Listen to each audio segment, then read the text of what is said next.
പ്രശാന്തേട്ട, ഹൈക്കോടതി ഇടപെട്ടിരിക്കുന്നു. ഹേമ കമ്മിറ്റി റിപ്പോർട്ടിൻ്റെ അടിസ്ഥാനത്തിൽ ഹൈക്കോടതി സർക്കാരിനോട് ചില ചോദ്യങ്ങളൊക്കെ ചോദിച്ചിട്ടുണ്ട്. ഒരു പ്രധാനപ്പെട്ട കാര്യം, ഈ വനിതാ കമ്മീഷനെ ഹർജിയിൽ സ്വമേധയാ കക്ഷി ചേർത്തിട്ടുണ്ട്. രണ്ടാമത്തെ കാര്യം, പോലീസിന് നേരിട്ട് കേസെടുക്കാവുന്ന കുറ്റങ്ങളുണ്ടോ എന്ന് ചോദിച്ചിട്ടുണ്ട് സർക്കാരിനോട്. അപ്പോൾ സർക്കാർ പറഞ്ഞു ഈ രഹസ്യ സ്വഭാവ മൊഴിയാണ്, അപ്പോൾ അത് സ്വമേധയാ കേസെടുക്കാനുള്ള വകുപ്പില്ല എന്ന് സർക്കാർ പറഞ്ഞിട്ടുണ്ട്. പിന്നീട് ചില കാര്യങ്ങളൊക്കെ ചോദിച്ചിട്ടുണ്ട്. അപ്പോൾ ഈ ഹൈക്കോടതിയുടെ ഇടപെടൽ എങ്ങനെയായിത്തീരും? പുതിയ സംഭവവികാസങ്ങൾ നമ്മളൊരു 2-3 ദിവസമായിട്ട് ഈ ഹേമ കമ്മിറ്റി റിപ്പോർട്ടാണല്ലോ ചർച്ച ചെയ്തുകൊണ്ടിരിക്കുന്നത്. ഇതിനകത്ത് ഇപ്പോൾ ഹൈക്കോടതി സീലി വെച്ച കമ്മിറ്റി റിപ്പോർട്ട് പൂർണ്ണ റിപ്പോർട്ട് കൊടുക്കാൻ പറഞ്ഞു. മാധ്യമങ്ങളിൽ വരുന്ന 15 പേജ് മാറ്റി, പ്രമുഖരുടെ പേര് മാറ്റി, അങ്ങനെയൊക്കെയുള്ള പരാതികളുണ്ടല്ലോ. 3-4 ദിവസം കൊണ്ട് പല രീതിയിലുള്ള ആരോപണങ്ങളുണ്ടല്ലോ. ഇങ്ങനെ പൊതുമധ്യത്തിൽ ഒരു ആരോപണം ഇങ്ങനെ വരുമ്പോൾ സാധാരണ കോടതികൾ അതിനകത്ത് ഇടപെടാറുണ്ട്. കാരണം ഇതൊന്നെങ്കിൽ നിൽക്കണം, അല്ലെങ്കിൽ എന്താണെന്ന് അറിയണമല്ലോ. ഇതൊരു അന്തരീക്ഷ മലിനീകരണം എന്നുള്ള രീതിയിലേക്ക് ആയിട്ടുണ്ടല്ലോ ഇപ്പം. മാത്രവുമല്ല, കോടതി എന്നൊക്കെ പറയുമ്പം ഇതൊരു വലിയ വ്യവസായമാണല്ലോ. അതിനെ അങ്ങനെ അങ്ങ് നശിപ്പിക്കാനും പറ്റത്തില്ല. അതിൻ്റെ നിജസ്ഥിതി അറിയണമല്ലോ. ന്യായ അന്യായങ്ങൾക്കകത്ത് എന്ത് വേണമെന്ന് കോടതിക്ക് തീരുമാനിക്കാനും പറ്റും. കോടതിക്ക് അതിന് യോഗ്യത ഉണ്ടായിരിക്കണമല്ലോ, കോടതി ഗവൺമെൻറ്റും ഒക്കെ. അല്ല, ഇതിന് ഒരു പ്രശ്നം എന്താ പറയുക, ഈ മുഴുവൻ ആളുകൾ അതായത് അഭിനയിക്കുന്ന നടിമാർ മുഴുവൻ ഇങ്ങനെ ചെയ്തിട്ടാണ് അവസരം കിട്ടുന്നത് എന്നുള്ള ഒരു രീതിയിലേക്ക് മാറ്റി. ഇതില്ലാത്ത ആളുകൾ എല്ലാവരും ഇതിനകത്ത് അങ്ങനെ മാന്യമായിട്ടുള്ളവർക്കും അല്ലാത്തവർക്കും എല്ലാം ഒരേ പേര് നടക്കുന്ന അവസ്ഥ, അല്ലെങ്കിൽ എല്ലാവരെയും സംശയത്തിന്റെ നിഴൽ കൊണ്ടുവരുന്ന ഒരു രീതി. വലിയൊരു വ്യവസായമാണ്. നമ്മളീ പറയുന്ന കണ്ടമാനം ആൾക്കാർ ജീവിക്കുന്ന ഒരു വ്യവസായം.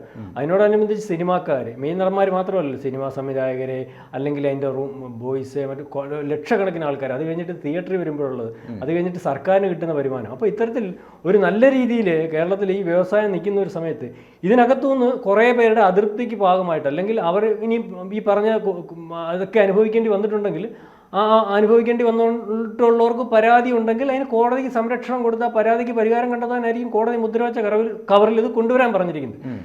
ഇതിനകത്ത് ഏറ്റവും വലിയൊരു കോടതി ചോദിച്ചിട്ടുണ്ട്, മൊഴി നൽകിയവർക്ക് നേരിട്ട് മുമ്പിൽ വരാൻ താല്പര്യമുണ്ടോ? ഞാൻ പറഞ്ഞു വരട്ടെ. അപ്പം ഈ കോടതിയുടെ കാര്യം ഞാൻ പറഞ്ഞു. കോടതിക്ക് ഇത് പരിശോധിക്കുമ്പം ഇവർ പറഞ്ഞ രീതിയിൽ, ഈ മാധ്യമങ്ങൾ ചർച്ച ചെയ്യുന്ന രീതിയിൽ, ഇതിനകത്ത് നടന്മാരുണ്ടെങ്കിലും അവർ വാതിലിൽ മുട്ടിയ കാര്യവും, അല്ലെങ്കിൽ മൊഴി കൊടുത്തവർ പേരുണ്ടെങ്കിൽ അവരുടെ പേരും, പീഡനത്തിന് ഇരയായവരുടെയൊക്കെ പേര് കോടതിക്ക് മനസ്സിലാവും. കോടതിയെ പെട്ടെന്ന് വെളിയിൽ വിടത്തില്ല. അപ്പോൾ കോടതി വേണമെങ്കിൽ കേസെടുക്കാൻ പറയാം.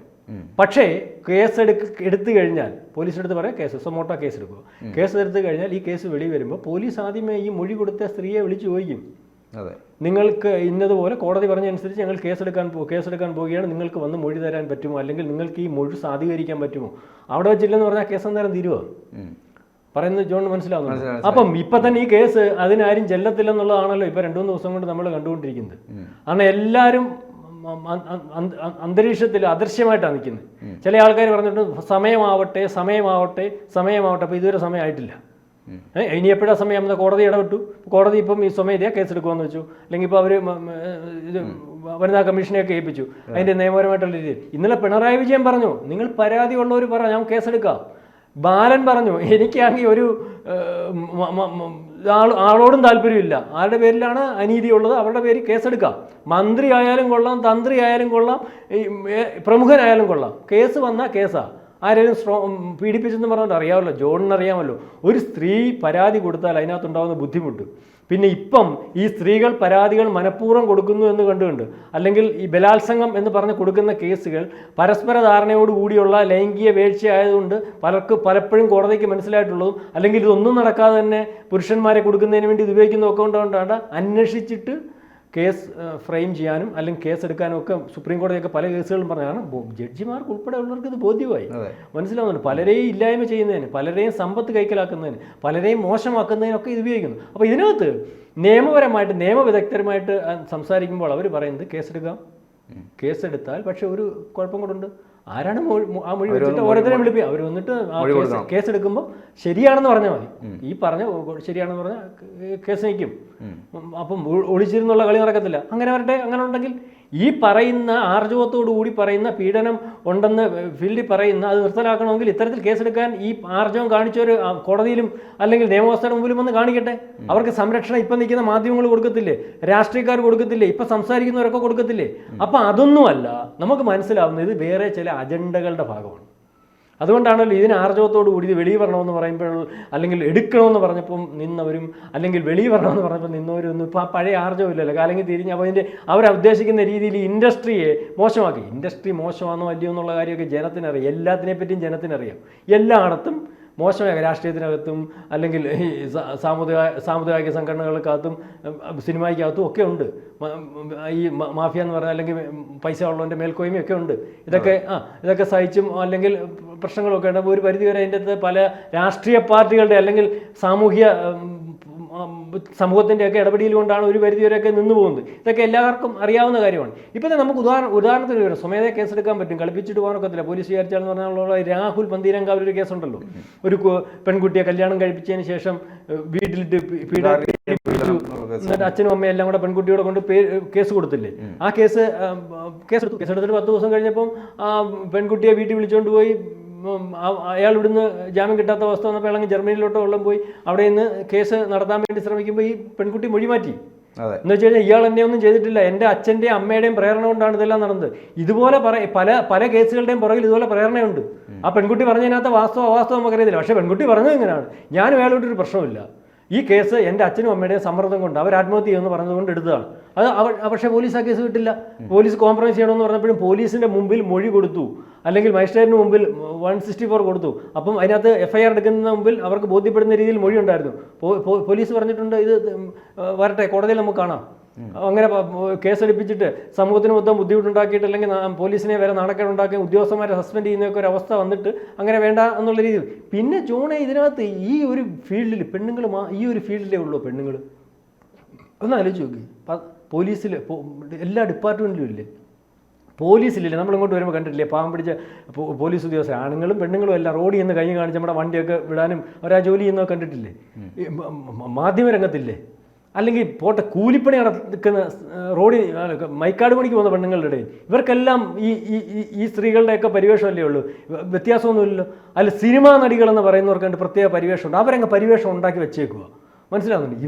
എവിടെ പീഡനം ഉണ്ടെങ്കിലും അതിനകത്ത് എല്ലാവർക്കും ഒരേപോലുള്ള നീതിയും ഒക്കെ വേണം. അപ്പം ഒരു മൈക്കാട് പണിക്ക് പോകുന്ന സ്ത്രീക്ക് പരാതി കൊടുക്കാൻ അറിയാം, മേശിരി അവരെ കയറി പിടിച്ചാൽ അവർക്ക് ഇഷ്ടം അല്ലെങ്കിൽ പരാതി കൊടുക്കാൻ അറിയാം. പിന്നെന്താ ഈ വലിയ പരിവേഷമുള്ള താരസുന്ദരിമാർക്ക് ആരെങ്കിലും കയറി പിടിച്ചാലോ, പ്രൊഡ്യൂസർ പിടിച്ചാലോ, അല്ലെങ്കിൽ നമ്മുടെ നടൻ പിടിച്ചാലോ ഒന്നും പറയാൻ പറ്റാത്തത്? അപ്പം അതിനകത്തൊക്കെ ഏതാണ്ടൊക്കെ കാര്യങ്ങളുണ്ട്. ഫീൽഡ് ഔട്ട് ആവുന്നു, അല്ലെങ്കിൽ അഭിനയിക്കാൻ കൊള്ളത്തില്ലെന്ന് പറഞ്ഞ് മാറ്റി നിർത്തുന്നു. നല്ലൊരു സിനിമ സംവിധായകനാണെങ്കിൽ അയാളുടെ സിനിമയിൽ അയാൾ എടുക്കുന്ന ഒരു നടിക്ക് അയാൾ ആഗ്രഹിക്കുന്ന കഥാപാത്രമാകാൻ പറ്റിയില്ലെങ്കിൽ സിനിമ പൊളിഞ്ഞു പോകും. വലിയൊരു ഇൻഡസ്ട്രിയാണ്, കോടിക്കണക്കിന്. അപ്പോൾ നമ്മളില്ല ശ്രീനിവാസൻ്റെ ഒരു സിനിമ ഉണ്ടല്ലോ, അതിനകത്തൊരു തിരക്കഥ വെച്ചിട്ട് ശ്രീനിവാസൻ അഭിനയിക്കുന്നില്ലേ, പടം എന്തോ ഒരു മോഹൻലാലിൻ്റെ തിരക്കഥ അടിച്ചുകൊണ്ട് പോയിട്ട് അതുപോലെയൊന്നും പറ്റത്തില്ലല്ലോ. അത് ഉദയനാണ് തരാം, അതുപോലെയൊന്നും പറ്റത്തില്ല. അപ്പോൾ അതിന് വേറെ ആളിനെ വെച്ചെടുക്കും. അതിന് അയാൾ പറഞ്ഞു, അല്ലെ കണ്ണ് കാണിച്ചു, തോണ്ടി വിളിച്ചു, രാത്രി കതവിന് മുട്ടി എന്നൊക്കെ പറഞ്ഞാൽ മുട്ടിക്കാണും, ഒരു കേസ് 1-2 കേസ് കാണും. അല്ലെങ്കിൽ ഈ ഉള്ളവരെ മൊത്തം ഇങ്ങനെ കതവിന് മുട്ടുന്നവരും കട്ടിൻ്റെ കീഴിൽ കിടക്കുന്നവരും എന്നൊക്കെ പറഞ്ഞ് വരുത്തിയ അത് ശരിയാണ്. മാത്രമല്ല ഈ സ്ത്രീകൾക്ക് മാത്രമേ ഈ ഫീൽഡിൽ പീഡനം. എൻ്റെ ജോണെ ഇതിനകത്ത് പ്രൊഡ്യൂസ് ചെയ്യാൻ വരുന്നവനും സംവിധാനം സിനിമ അല്ലെങ്കിൽ ആണുങ്ങൾക്കൊക്കെ മറ്റെല്ലായിടത്തും ഉള്ളതുപോലെ ചില വീക്ക്നെസ്സൊക്കെ കാണും. പെണ്ണുങ്ങളെ കാണുമ്പോൾ ചില നമുക്കറിയത്തില്ലേ, വണ്ടിയെ കയറുമ്പം പ്രശ്നമുള്ളവരുണ്ട്, സർക്കാർ ഉദ്യോഗസ്ഥന്മാരിൽ പ്രശ്നമുള്ളവരുണ്ട്, പോലീസിലുണ്ട്, മാധ്യമ രംഗത്തുണ്ട്, അല്ലാതെ രാഷ്ട്രീയക്കാരുടെ രംഗത്തുണ്ട്. ഇതുപോലെ ചില ആൾക്കാർക്ക് ബുദ്ധിമുട്ട് കാണും. ഈ ബുദ്ധിമുട്ട് മുതലാക്കി അവനെ വരുതിയിലാക്കി സാധിച്ചു തരാമെന്ന് പറഞ്ഞിട്ട് ഇവനെ കൊണ്ട് കാര്യങ്ങളൊക്കെ നടത്തിയിട്ട് അത് ഷൂട്ട് ചെയ്ത് വെച്ചിട്ട് പിന്നെ പൈസ അല്ലെങ്കിൽ അവൻ്റെ കുടുംബം വരെ കൊളന്നുകൊണ്ടി പോകുന്ന പല കേസുകളും സിനിമയ്ക്കകത്തുണ്ട്. അറിയാം, വെളി പറയാത്തതാണ്.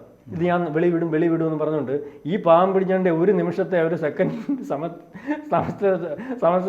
സമയത്തേക്കുള്ള ഒരു അല്ലെങ്കിൽ ഒരു ആവേശത്തിൻ്റെ പുറത്തോ ഒരു ആഗ്രഹത്തിൻ്റെ പുറത്തോ ഇത് മനസ്സിലാക്കി അതിനെ കൂടെ കെടുത്തി അങ്ങനെ എന്തും വേണ്ടി കേസുകൾ സിനിമയിലുണ്ടെന്നറിയാം. ആരെങ്കിലും പരാതിക്കാരുണ്ടോ? ആര് കേൾക്കാൻ? കാശ് പോയി, ഭാര്യ പോയി, പിള്ളേർ പോയി, ജീവിതം പോയി, കുടുംബം പോയി. അപ്പോൾ ഇത് ഈ 2 സൈഡിലും ഉണ്ട്. ആണുങ്ങൾ പറഞ്ഞാൽ ആരും കേൾക്കാനില്ല. നീ ഇപ്പം ജോണാ പോയ അല്ല ഞാനാ പോയെങ്കിൽ പറയും, നീ പോകാൻ പോയെന്തിനാ? ഞാൻ ചോദിച്ചു, അറിയില്ല, അവന് കിട്ടാത്തതിൻ്റെ കുശുമ്പും കൂടെ, അല്ലെങ്കിൽ ഇയാൾ പോയോണ്ടല്ലേ കിട്ടെ. സ്ത്രീകൾക്ക് മാത്രമേ ഉള്ളൂ ഈ പ്രശ്നങ്ങൾ. എല്ലാ സ്ത്രീകൾക്കും പ്രശ്നങ്ങളുണ്ട്. ഈ ഒരു കമ്മീഷൻ റിപ്പോർട്ട് കോടതി പരിശോധിക്കട്ടെ. ഇനിയും ആർജവമുള്ള സ്ത്രീകൾ, പീഡിപ്പിക്കപ്പെടുന്ന സ്ത്രീകളുണ്ടെങ്കിൽ അവരുടെ കൂടെ തന്നെയാണ് നമ്മൾ, അവർ പരാതി പറയട്ടെ. കോടതി എടുത്ത് പരിശോധിക്കുമല്ലോ. കോടതി ഇപ്പോൾ ഹൈക്കോടതിക്കകത്ത് ഇതിനകത്ത് ആ നാറിയ സംവിധാനം മനസ്സിലായതുകൊണ്ട് ഹൈക്കോടതി എടുത്തത്. ഹൈക്കോടതി എടുത്ത് ഓരോരുത്തരെയും വിളിക്കും. അതിനകത്ത് പേരുകളുണ്ട്, ഓരോരുത്തരെയും വിളിക്കും. ആദ്യമേ വിളിക്കുന്നത് ആരാന്നറിയോ? ആദ്യമേ വിളിക്കുന്നത് സ്ത്രീകളെ വിളിക്കുന്നത്. നിങ്ങൾക്ക് പരാതി ഉണ്ടോ? ഒറ്റ സ്ത്രീകൾ വെളി വരുമെന്ന് എനിക്ക് തോന്നുന്നു, പരാതിയായിട്ട് വെളി വരുമെന്ന് എനിക്ക് തോന്നുന്നില്ല. നിങ്ങളല്ലെങ്കിൽ അന്നേരം നമുക്ക് നോക്കാം. ഇനി ആദ്യം ദിവസങ്ങളൊന്നും കാണത്തില്ലല്ലോ. അപ്പോൾ രാഷ്ട്രീയക്കാരുടെ കൂടെ കാണും, അല്ലെങ്കിൽ പൊതുരംഗത്ത് ആരുടെ കൂടെ കാണും. നമുക്ക് ഒന്നേ പറയാനുള്ളൂ, സിനിമയ്ക്കകത്ത് മാത്രമല്ല സ്ത്രീകൾ എല്ലാ ഫീൽഡിലും ഉണ്ട്. അവർക്ക് മാന്യമായ പരിഗണനയും മാന്യമായി ജീവിക്കാൻ ആഗ്രഹിക്കുന്ന സ്ത്രീകൾക്ക് അതിന് ജീവിക്കാനുള്ള നിയമപരമായിട്ടുള്ള നടപടികളും നിയമ പരിരക്ഷയും സംരക്ഷണവും എല്ലാം കൊടുക്കണം. ഈ സിനിമയിലെ സ്ത്രീകൾക്ക് പ്രത്യേകിച്ച് കൊമ്പും തുമ്പിക്കയും ഒന്നുമില്ല. അതിനകത്ത് പീഡനം അനുഭവിക്കുന്ന ആണുങ്ങളുണ്ടെങ്കിൽ അവരുടെ കാര്യം കൂടെ പരിശോധിക്കുകയും ഒരു കമ്മിറ്റിയൊക്കെ ഉണ്ടാക്കി അതുകൂടെ കേൾക്കാനുള്ളൊരു സംവിധാനം ഉണ്ടാവണമെന്നാണ് എനിക്ക് പറയാൻ പോകുന്നത്. ഹൈക്കോടതി കൃത്യമായിട്ട് ഇടപെടട്ടെ. ഈ പൊതുമധ്യത്തിലുള്ള ഈ അലക്ക് അതുകൊണ്ടെങ്കിലും തീരുമെന്ന് നമുക്ക് ആഗ്രഹിക്കാം. കൂടുതൽ വാർത്തകളും വിശേഷങ്ങളും നിങ്ങളിലേക്ക് എത്താൻ ABC മലയാളം സബ്സ്ക്രൈബ് ചെയ്യുക, ബെൽ ബട്ടണും അമർത്തുക.